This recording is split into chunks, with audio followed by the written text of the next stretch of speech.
Next C92 union వారాలు మాట్లాడాల్సిందిగా వచ్చాం. అందరికీ నమస్కారం అండి. గత నెల 28వ తేదీన వైజాగ్ బాలయ్య పోయినందుకు ఆర్గనైజ్ చేసిన వైజాగ్ మిత్రులందరికీ నా యొక్క క్షమాపణ కోరుతున్నాను. అట్టనే ఆర్గనైజేషన్ చేసిన మిత్రులందరికీ నమస్కారాలు. అట్టనే వేదిక అలంకరించిన పెద్దలందరికీ, నా మిత్రులందరికీ నమస్కారాలు. ఈ సమావేశానికి చేసిన కాంట్రాక్ట్ కార్మిక సోదరులందరికీ నా యొక్క నమస్కారాలు తెలియజేస్తున్నాను. మనం కాంట్రాక్ట్ కార్మికులు కాదు, మనం బానిస కార్మికులు. అది గుర్తుపెట్టుకోండి. మేనేజ్మెంట్ ఎప్పుడు కూడా మనల్ని బానిసలుగానే చూస్తుంది. ఈ రోజున మన పరిస్థితులు ఎలా ఉన్నాయంటే దారుణంగా ఉన్నాయి. 20,000కి 30,000కి ఎవరైనా కుటుంబాలు గడుస్తాయా? వీళ్ళు ఎవరైనా ఉంటే చెప్పండి నాకు. 20,000కి 30,000కి కనీసం మామూలుగా ఒక లేబర్ కూలి రోజుకి 1,000 రూపాయలు 1,500 రూపాయలు తీసుకుంటున్నాడు. కనీసం ఆ పరిస్థితులు కూడా మనం లేవు.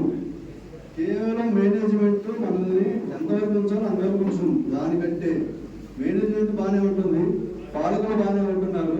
మధ్యలో కేసు వర్కర్ల వల్లనే మనకు అది ఇదంతా ప్రాబ్లమ్స్ వస్తున్నాయి. కేసు వర్కర్లు ఎవరంటే కేసు మామూలుగా బిల్స్ చేసే వాళ్ళు అయితేనేమి, యూనియన్ నాయకుల్లో మెంబర్షిప్ ఉంటారు కదా, రెగ్యులర్ యూనియన్ వాళ్ళందరూ రెగ్యులర్ ఎంప్లాయీస్. వాళ్ళే మనకి వ్యతిరేకం కాదు. కాబట్టి మన పరిస్థితులు ఈ విధంగా తీసుకొచ్చినందుకు చాలా బాధ ఉంది. సర్వీస్ నష్టపోతున్నాము, చాలా మంది సర్వీస్ నష్టపోతున్నారు, ఇంక్లూడింగ్ నాతో సహా. కనీసం నేను, నా పేరు బాలాజీ అండి, 91 నుంచి చేస్తున్నాను. 600 రూపాయలు నేను చేస్తున్నాను. మొన్న సోదరుడు సూసైడ్ చేసుకున్నాడు. ఏమని 1600కి 16,000కి వర్కౌట్ అవ్వట్లేదు, ఫ్యామిలీకి అవ్వట్లేదండి. మరి 600కి పరిస్థితి అప్పుడున్న పరిస్థితులు ఇప్పుడున్న పరిస్థితులు రెండు సమానంగానే ఉన్నాయి నాకు తెలిసినంత. కాకపోతే మనం ఏం చేసుకోవాలనేది మీ నుంచి రావాలి. మీ అందరి సహకారం ఉంటేనే జేఏసీ సక్సెస్ అయింది, జేఏసీ కమిటీ సక్సెస్ అయింది. జేఏసీ కమిటీ ఒక ఆర్గనైజేషన్ మాత్రమే అన్ని ముందుకు తీసుకెళ్ళింది. చర్చల్లో కూడా చాలా సానుకూలంగా ఏమి ఉండవండి, చాలా టఫ్గానే ఉంటాయి. మీరందరూ గమనించాలి. మనమందరం కలిస్తేనే ఏదైనా సాధించుకోగలుగుతాం. ఫస్ట్ మనకి కావాల్సింది సంస్థలో విలీనం. సంస్థలో విలీనం చేసుకుంటే మనకి అన్ని సమస్యలు పరిష్కారం అవుతాయి. కానీ దాంతోపాటే మనము సర్వీసు సీనియారిటీ, ఒక రెగ్యులర్ ఎంప్లాయీకి సర్వీసు సీనియారిటీ ఒక 10 సంవత్సరాలు కానీ 20 సంవత్సరాలు కానీ ఉంటే వాళ్ళకి ఎంత వేజెస్ వస్తాయో అంత వేజెస్ మనకి రావాలి.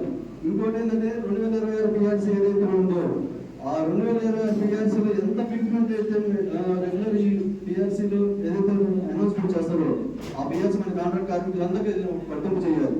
అలా చేసుకుంటేనే మనకి వర్కౌట్ అవుతుంది. ఇంకో విషయం ఏంటంటే అన్లిమిటెడ్ మెడికల్ పాలసీ అది రావాలి. మన గత జేఏసీ ఒప్పందాలలో అది ఇవ్వలేదు. సర్వీస్ క్రెడిట్ పెచ్చకాటికి వేసినట్టు వేస్తారు. ఎవడెప్పసమని ఇదంతా ఇది కరెక్ట్ కాదు. మనం ఏర్పాటు చేసుకుందాం, మనం ఏర్పాటు చేసుకుందాం. Board employees saving deposit service bond అది కానీ ఏర్పాటు చేసుకుంటే అది వర్కౌట్ అవుతుంది. కాబట్టి ఇవన్నీ మనం మాట్లాడుకోకూడదు, మేనేజ్మెంట్తో చాలా చక్కగా మాట్లాడుకోవాలి. జేఏసీ ఫామ్ అవుతుంది, జేఏసీ ఫామ్ అవుతుంది. కాబట్టి కమిటీ ఏర్పాటైన తర్వాత ఫస్ట్ ఆఫ్ ఆల్ కొన్ని డిమాండ్స్ అయ్యి మామూలుగా అందరూ కలిసి కూర్చొని మాట్లాడుకోవాలి. ఒకటి మనం వేజెస్ పెంచుకోవాలండి. వేజెస్ పెంచుకుంటే కనీసం మామూలుగా ఈరోజు కుటుంబం గడవాలంటే ఒక 85,000 కాదు. కానీ అది అత్యాస అవుతుందో లేకపోతే మన అభిప్రాయం అవుతుందో చెప్పలేము. కానీ ఖచ్చితంగా ప్రతి కుటుంబానికి 85 నుంచి 70 వరకు ఆ కేటగిరీని బట్టి వర్కౌట్ చేసుకోవాలి. అట్టనే ఇప్పుడు ఈ మధ్య కాలంలో 2019 నుంచి 2024 ఇప్పుడు వరకు చేస్తున్న వాళ్ళందరికీ కేటగిరీ 1, కేటగిరీ 2 వేతనాలు ఏవైతే ఇస్తున్నారో అవి మొత్తం రద్దు చేయాలి. అవి రద్దు చేసుకుంటేనే అందరికి సమానంగా వర్కౌట్ చేసుకునేదానికి అవకాశం ఉంటుంది. అంటే అదేవిధంగా 20,000 30,000 సర్వీస్ చేస్తున్న వాళ్ళందరినీ రెగ్యులర్ చేసుకునేదానికి అవకాశం ఉండాలి. కానీ రెగ్యులర్ చేసే పరిస్థితులు అయితే ఇప్పుడైతే లేవు. దాదాపుగా మేమందరం రిటైర్మెంట్ స్టేజ్లో ఉన్నాం. అది మాత్రం అందరూ గుర్తుపెట్టుకోవాలి. కానీ మీ అందరూ మామూలుగా భవిష్యత్తు కావాలంటే అందరూ జేఏసీతో పాటు వర్కౌట్ చేసుకోవాలి. కంపల్సరీ రావాలి. మనం వస్తేనే అన్ని సమస్యలు పరిష్కారం అవుతుంది. అంతేగాని మా వాటికి ఎవరు పడుతున్న వాళ్ళు ఉంటే వర్కౌట్ కాదండి.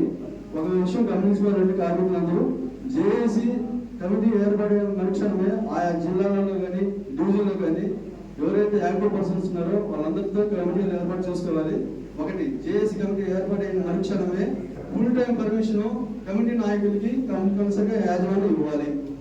రెండోది, ఎమ్మెల్యేలకి ఎంపీలకి మినిస్టర్లకి వాళ్ళందరికీ జేఏసీ కమిటీ తరఫున లెటర్స్ ఇచ్చుకుంటూ పోవాలి ఆయా జిల్లాల వారిగా. అదేవిధంగా విజిలెన్స్ వాళ్ళు అయితేనేమి, పోలీస్ డిపార్ట్మెంట్ అయితేనేమి, కలెక్టర్ వాళ్ళైతేనేమి వాళ్ళకి కూడా మనం ఇచ్చుకుంటుకోవాలి.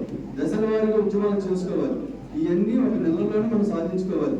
అట్టనే ఢిల్లీ నిర్హారదీక్షలు అయితేనేమి ఇవన్నీ సెకండ్ లాస్ట్ వర్క్ టోర్లు కానీ మన మీద ఒత్తిడి ఉంది. ప్రతి ఒక్క కార్మికుడి మీద ఒత్తిడి ఉంది.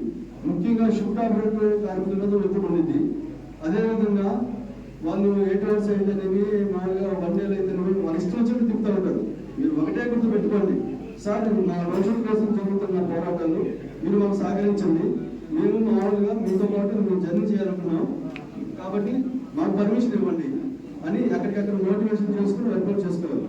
రాని కార్మికులు అయితేనేమి, ఇక్కడున్న కార్మికులు అయితేనేమి ఒకరికి సహకారం అందించుకుంటూ పోవాలండి. అదే విషయము. ఇంకొకటి ఏంటంటే వేజెస్ మనం హైక్ చేసుకోవాలి. సర్వీస్ సీనియారిటీ కలిపి వేజెస్ హైక్ అయిన తర్వాత మనకి ఇది ఈపీఎఫ్ దాని మీద రిటైర్మెంట్ అయితే పెన్షన్ 1000 రూపాయలు ఇస్తారు. ఈ మధ్యన మామూలు సెంట్రల్ గవర్నమెంట్ అనౌన్స్మెంట్ చేసింది 7,500 ఇస్తామని. అసలు మనకి చదువు బట్టే కష్టం ఉన్నప్పుడు రిటైర్మెంట్ కార్మికులకి 1000 రూపాయలు కానీ. సో టైం లేదు. సో జేఏసీ తరఫున మా కమిటీ ఫుల్ సపోర్ట్ చేస్తుందని, జేఏసీ తీసుకునే నిర్ణయాలకి మా C92 యూనియన్ కట్టుబడి ఉంటుందని ఈ సందర్భంగా మీ అందరికీ తెలియజేస్తున్నాను. సభ్యులందరికీ నాకు నమస్కారాలు. Thank you sir. Thank you very much.